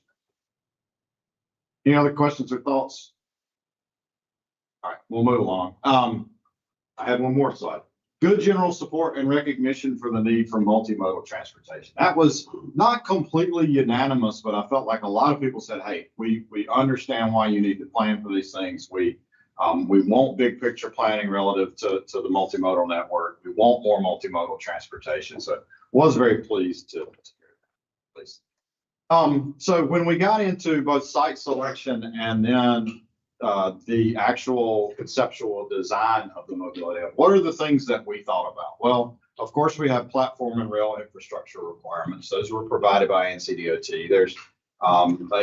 There's a surprising mixture of the ability of the potential sites that we identified to accommodate those elements. So that was a contributing and controlling factor in where is the quote unquote best location for mobility hub, particularly that can serve passenger rail. Crossing closures, of course, we got a lot of feedback at the public meetings about train activity in Apex in general. Obviously, if a train is stopped at a station for boarding and alighting, it will have impacts, and we wanted to minimize those impacts. And it is not just, you may think a train is stopped, it is only blocking the crossing that it is, or the crossing is only closed when the train is blocking it. That is actually not the case because of the speed of the line. Actual crossings downstream are closed as well. So you can't just think where the train parked. It's there's more to it than that, if you will. Bus, roadway, bicycle, sidewalk connectivity to the site. It's got to be well-connected multimodal. It can't just be a train station. it's got to be connected multimodal. That's again, the point of all of this. The proximity connectivity to the surrounding community. So how close are you? How do you get to key elements such as this campus, such as the core of downtown? And what is the proximity to the uses that are around it? What are those surrounding uses? Is it retail? Is it office? Is it residential? Obviously, a mobility hub will have impacts to those uses very differently, and we wanted to consider those. Again, I mentioned this desire for future development around the site. We wanted a site that had parcels around it and allowed for and helped enable future development surrounding the mobility hub, even if it wasn't on the actual mobility hub parcel. And then the human and natural environment items that are included in the analysis for what we call a categorical exclusion, an NEPA document. Now, that class of action has not been determined yet, but the direction from NCDOT was provide us the information relative to a CE, and the environmental document will be something that is completed later. So we did consider environmental things, environmental considerations and elements associated with this. So some of you seen this before. We identified 6 potential locations for the mobility hub. They all have pros and cons relative to each one of them. But I just leave it on that just a minute. I did want to talk through some of the general findings relative to each, not necessarily each one of these specifically. And I'm happy to go into each one of these specifically if you'd like, but in the interest of time, some of the general things. Well, y'all know, you live here, you work here, it's busy from a rail standpoint. CSX rail operations create a very complex rail environment. There's signals, there's sidings, there's Ys, there's the crew change station. There's a lot going on in Apex from a rail standpoint. And it was really important to work around that to find the appropriate location. Again, I mentioned train stop and crossing closures during that.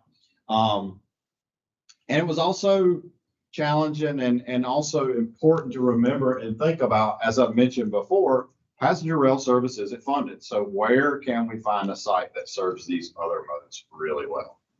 A few other highlights. The northern area is much better connected to the core of downtown. It's closer to the core of downtown. It's closer to the town hall campus, but that is the area of most complexity from a rail standpoint. And it really hinders the attractiveness of putting a mobility hub in the northern portion of the study area.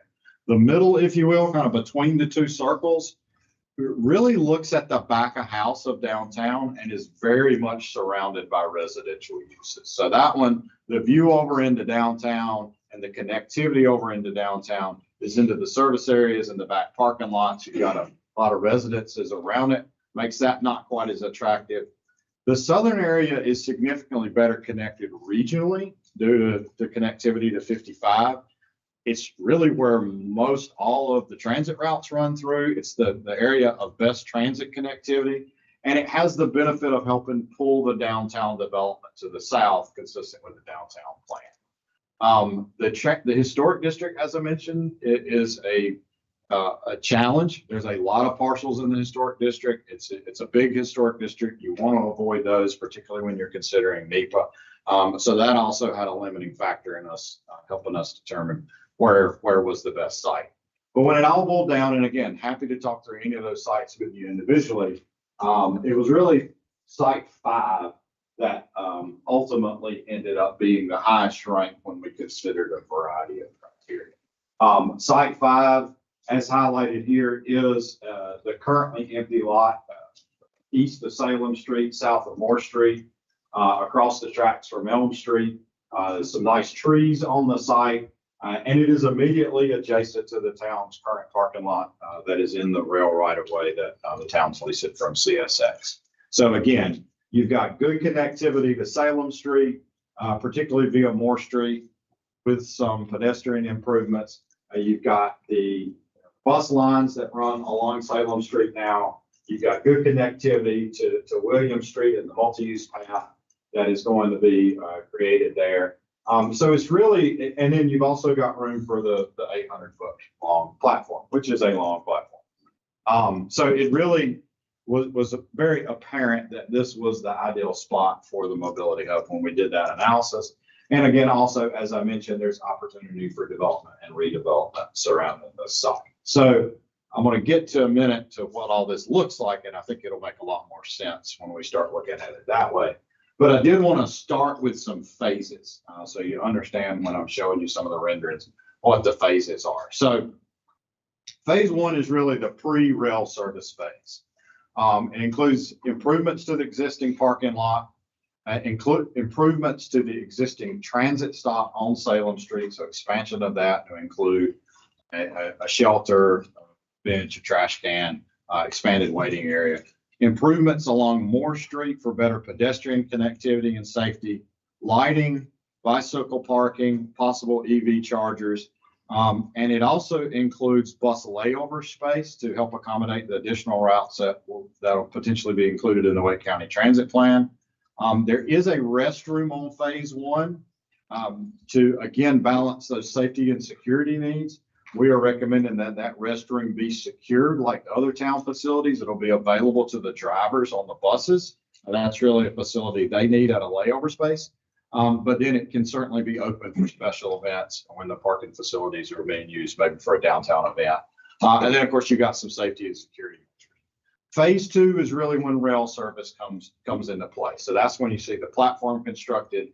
You see a cafe constructed, that retail that I mentioned. You see the restrooms being open and available to all. You see the information office associated with the restrooms. And then a very iconic feature, you'll see an elevated crossing of the railroad. I mentioned here an 800-foot long platform. This track is the main line. So the platform needs to be along the main line. So you're going to see that platform in these conceptual designs actually adjacent to Elm Street. So there'll need to be an elevated crossing over the rail line to get to the platform, but it also provides the opportunity for general pedestrian crossing over the rail line, particularly now that Moore Street is not open. Can you speak to phase one real quick? Sure. Absolutely. That feedback in that meeting in February talked about, federal funding maybe is unreliable right now, to say the least, but the Wake Transit Plan talks about mobility hubs. So can you or Shannon speak to the alignment of phase one with the Wake Transit Plan as they envision the mobility hubs funding? So not very well at this point. It's a little bit general in the Wake Transit Plan that will be released in May. They've estimated a certain amount for mobility hubs. But there hasn't been specifics about how much might be needed in each location. But the estimates are in the multi-millions.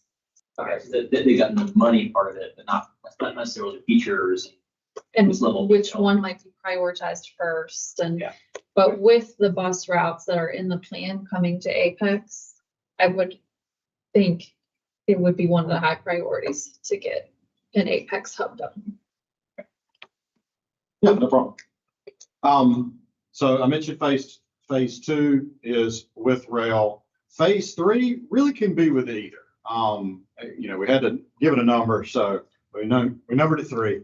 But you can really construct phase three associated with phase one. And that is really for a pedestrian crossing over East William Street. So I'll show you some renderings of that, what it could look like. And it provides a better pedestrian connectivity on the east side of the railroad tracks where the platform will be. Again, that's probably why we put it in 3, because it's most beneficial to the mobility hub after passenger rail service, but it doesn't preclude it from being constructed prior to that. And then phase 4 is just to give a general idea of how the mobility hub could be integrated with and situated relative to future redevelopment. There are no additional elements in phase 4. You don't see cost estimates for phase 4. We kept that very general, but we do have some recommendations of some specific elements relative to potential future development that helps activate that space of the mobility. So let's look at some pictures. I think this will help understand things a bit better. I'm going to start with an overhead view, and then we'll show you some oblique views. So this is the proposed mobility hub prior to the passenger rail. And if you'll remember that there's a significant portion of this that is within the railroad. So the railroad right-of-way line runs about at the edge of this sidewalk. The railroad has specific rules and design criteria relative to things that happen within their railroad right-of-way. So you will primarily see only parking within the railroad right-of-way on each of these. So the first phase is, I mentioned, a restroom, and it's got some waiting area. You have bicycle parking. You have some green space where the future cafe and the structure goes. You have quite a bit of open space here that can be programmed as part of this or programmed in the future. And then we have gone ahead and shown in phase one 3 bus layover spaces and 2 shelters with bike parking, and then connectivity through the professional offices to Salem Street that allows for buses to travel through the site. Now, there are some options here relative to phase one, depending on Lake County Transit funding money, that you can even further break down a phase one and not necessarily have the buses go through the site so you don't need these layovers. There's kind of a phase 1A, and the buses would continue to stop at the expanded bus stop up on Salem Street. But for now, for phase one, we're showing the connection and where the buses would travel through the site. But to give you a little better idea of what that looks like, that one's a little even easier to see. You know, the extents of the current parking lot are about right here. So again, repave or paving of the parking lot, expansion of the parking lot.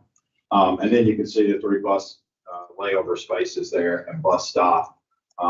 Again, parking, and then your restroom facility, and a little bit of an indoor waiting area that would be secured during this phase. You can see the bike parking, again, the restroom facility, parking lot, lighting, security cameras, and some nice green space and landscaping. This will be looking out of the area where the restrooms would be toward the parking lot and the Moore Street. Another view of the restrooms and bus layover space. And that's phase one. Any questions about that before I move on to the next? Talk about how the loop would work. Yeah, with sure. Private, business park, whatever it's called there. Yeah, so we actually had some conversations with the owner of the business park, and he's open to a maintenance agreement that would allow for this to happen. It would still be private. It's admittedly, I mean, having buses go through the parking lot, not my favorite. I think it's a consideration if things redevelop, if this block redevelops, to make that a bit of a different connection and formalize it a bit differently. But it's wide enough, the buses can fit through it. So they really come off of Salem Street, right in, go through the site. Just eyeballing, it looks a little narrow. Yeah, it does look a little narrow, and it's probably more narrow than we prefer it to be. But I think formalizing that as part of some future development. Is there a potential for us to maybe, I mean, just think if they would like to acquire that portion of the lot, have be part of the mobility hub, maybe get rid of a row of parking and replace it somewhere else so it's a little wider. You know, like the row of cars on the east there, or I guess the north, but to the right of the picture. I think there's potential to do a lot of things. I think what we wanted to make sure that we could, make work here. Wasn't it feasible to have this? Was it feasible to have these elements? I think it is. Are there things you could do like that to make it a little better? Absolutely. Okay, so you said the property owner is open to a shared maintenance, so we would maintain that parking lot essentially as a little mini road or something? Yeah, I mean, I don't want to get too deep into that because the conversations didn't really get too deep into what he'd be amenable to it not. He just participated in the public process, said, hey, this is something to be worked on. Yeah. And just to give you an example, we're currently doing that for Olive Chapel Professional Park. Because Go Apex turns around there. So yeah, I mean, is there shifting this over, changing the parking a little bit? Yeah, absolutely. Are there some things you could do to make it a little bit more efficient? I'm sure there are. This is just sort of where we drew the line of, hey, this makes sense. It's feasible. We can make it work. Other questions? All right, we'll move on to phase 2. So phase 2 obviously is an expansion of phase 1 and includes the construction of a cafe and elevated seating area. for that retail component, construction of a elevated pedestrian crossing over the railroad tracks, and a construction of a 800-foot long platform that is a lot easier to see in future images. The parking lot, the bus layover spaces, the circulation, as you mentioned, improvements along Moore Street and of course Salem Street, those all remain. This is really building on that previous phase. So here you can see the crossing a little better, and how it accesses the rail platform. The crossing will actually be open to the public at all times, and will be accessible down to Elm Street via ramps. The gates occur on the platform side of that crossing. So the way boarding and lighting will work would be most everything's mobile ticket. When the train gets there, staff members will unlock that gate and allow for boarding. So there's the platform itself is secured, but the crossing will actually be open. So I think that's an important public benefit here and addresses some of the concerns that we heard. You also see landscaping here, a landscaping buffer between sidewalk along Elm Street and Elm Street itself to provide some visual screening from the rail line and the platform. This is just a view from Salem Street to give you a sense of sort of the magnitude of the mobility hub itself. Obviously, these buildings are a little bit taller and shown more in keeping with the future downtown plan. But the expanded bus stop here, as well as how the mobility hub is situated. Here's a view along the platform, so you can see it would be potentially to be a branded structure. You can see your cafe over there with upstairs seating. View from the parking lot, looking back toward the cafe, view along Elm Street and with the sidewalk. And this is important for the phase 2 with William Street off in the distance and showing you how you could access the platform. Again, here's a view down the platform with covered waiting areas. The structure itself is also fully covered, so it will be out of the elements. You could go up the stairs and across the structure under cover. Access it via elevator and stairway. And then again, here's your restrooms and the potential waiting area there and some bending. Of course, you have lots of signage and wayfinding associated with it. Again, your cafe area and your structure. Along the side where you have some bike parking, potential bike share associated with the mobility hub. You have a view from your upstairs seating area along the railroad tracks. That's phase 2. Any questions about that? Anything? I kind of flipped through that pretty quick. Anything you want to see? Got pronounced as well. Well, you mentioned the main line is the line to get to the east. So loading and unloading in either direction happens from the one line. Yes, sir. Questions? All right, move along. Phase 3 is the expansion again of phase 2, but could be constructed on its own and is really the structure over William Street. We have gone ahead and shown on either side of William Street switchback ramps and stairs to get down to William Street because obviously this is elevated.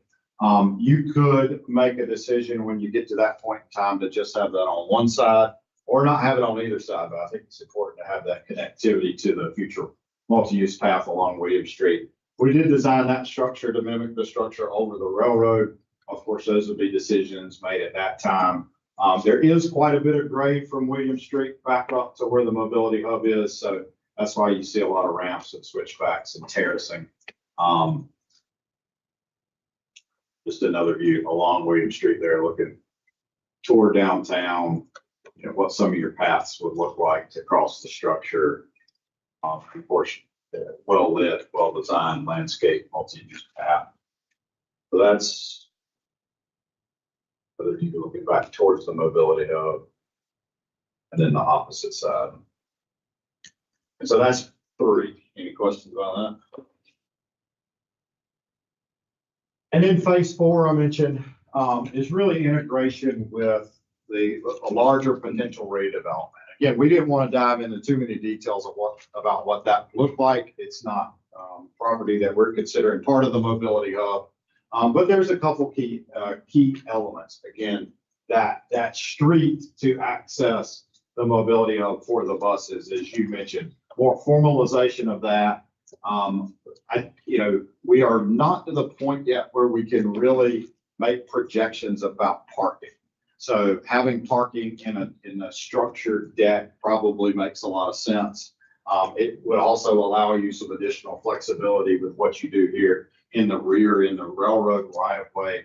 So that would be a conversation at the time if this block developed. And then also just making sure future development had an entrance and access that faced the mobility hub. You wanted to really activate that space, energize that space, and provide good access to that space.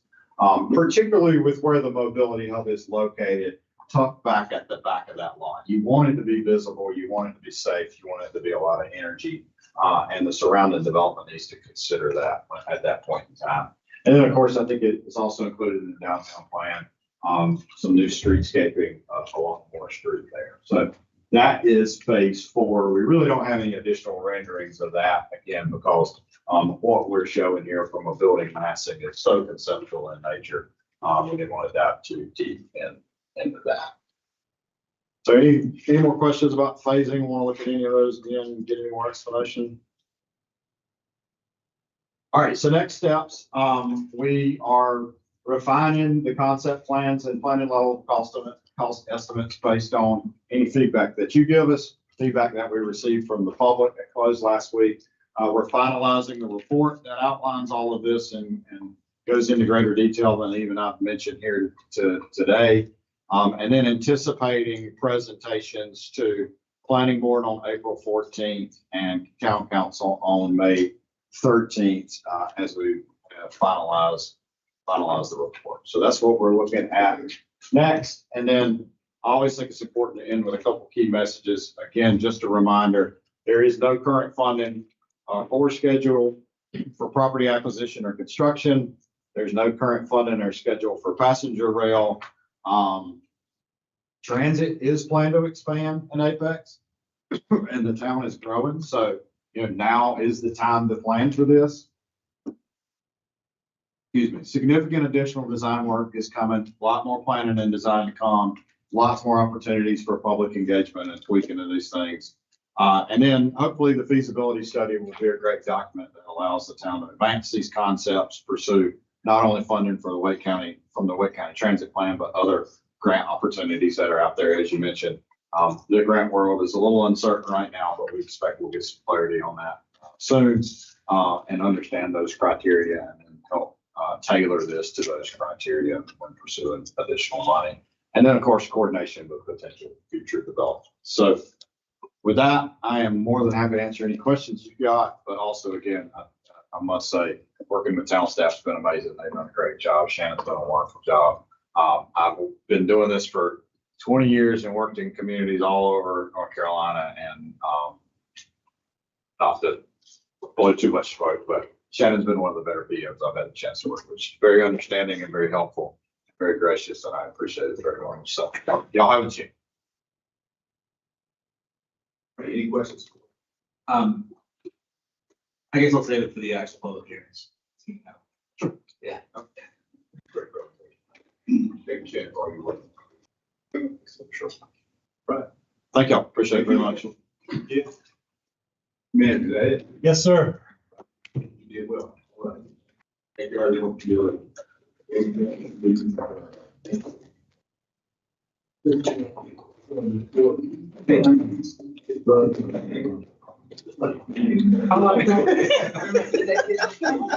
Wow.